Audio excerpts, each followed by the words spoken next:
Artists out there, I think you have to get to the point where when you get an M feature, you have to stop stepping into his world and make him, or at least invite him into your world. Hey, yo, Eeze! Yo, what's the deal, fam? Let's talk that LL and Q-Tip, the Force album. Few points, and I'm out your way. I like the album. I really do. Before we go any further, let me know your favorite track in the comment section right now. Let's start with some positive points. The sequencing is tight. Like, you can't really argue against that. Even records like Saturday Night Special that I didn't really appreciate when it first dropped makes so much better or sounds much better within the scope of an album. And that's usually the case, right? So it's hard to judge like one-offs. Many different sounds, but Q-Tip did not overproduce, and that's very hard to do. Like, when you using many different elements, different patterns, different textures, but it doesn't sound overproduced as if you try to utilize every piece of gear that you own and put it on the record. But nah, that's not the case. Once again, many different elements, but it's not overproduced. Salute to Q-Tip. This is essentially grown men making music that they enjoy. LL, I never listened to it and felt like he was wilding or going too far left. It didn't sound like anything else he's ever done previously in his career, but listening to this album, he found a nice pocket and he stayed there. At least in my estimation, he seems very comfortable, seasoned, and very self-aware. Maturity.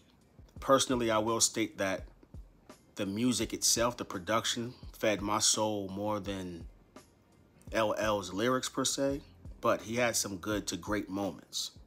He didn't slack at all.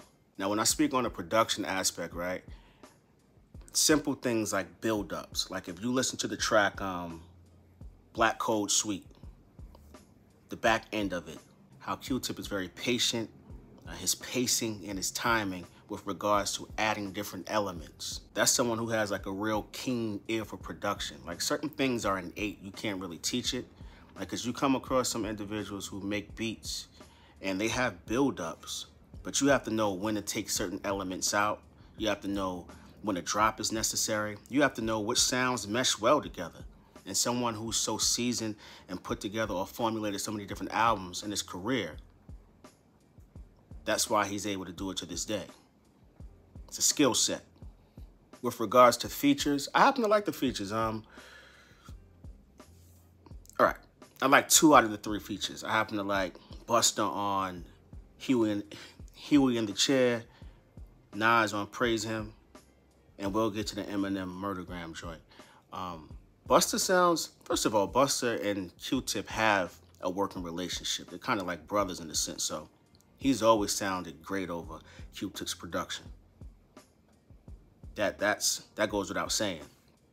The Praise Him joint with Nas, I think Nas got straight to the point. He did what was necessary for the record. Solid verse, made his presence felt, complimented the record. That's what it's all about. In fact, I thought that should have been the last track on the album. The Eminem record, I'm not feeling. And I know most of you probably say, well, that's to be expected, Eeze. Nah, it's just something.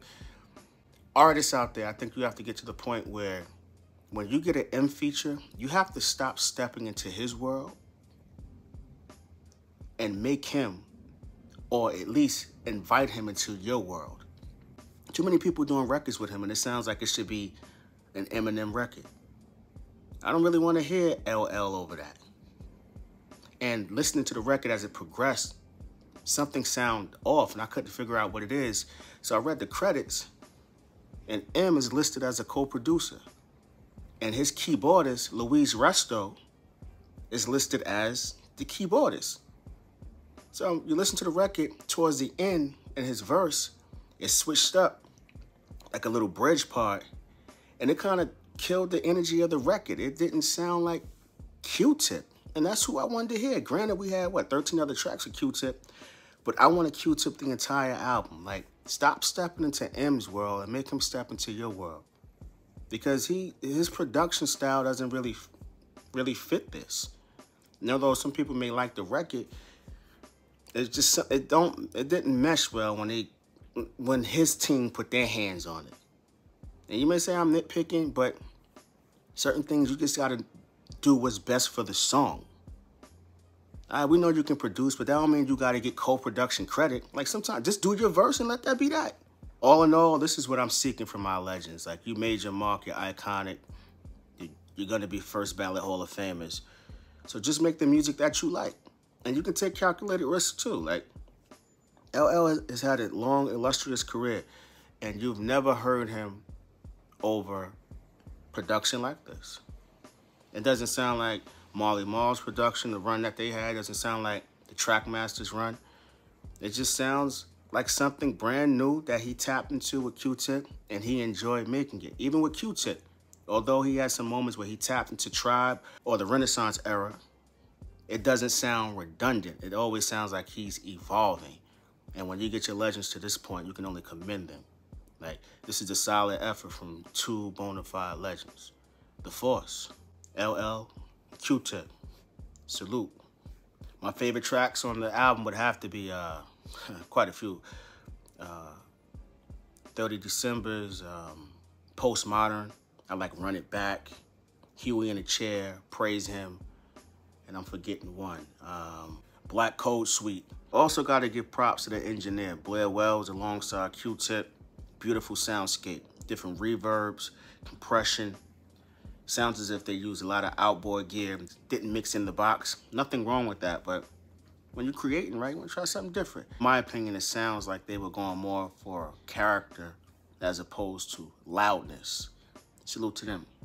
This album dropped September 6th, been out for a little bit. Go check it out, man. It's available on all DSPs. I'm pretty sure they got physical copies out there. Salute to the legends, man.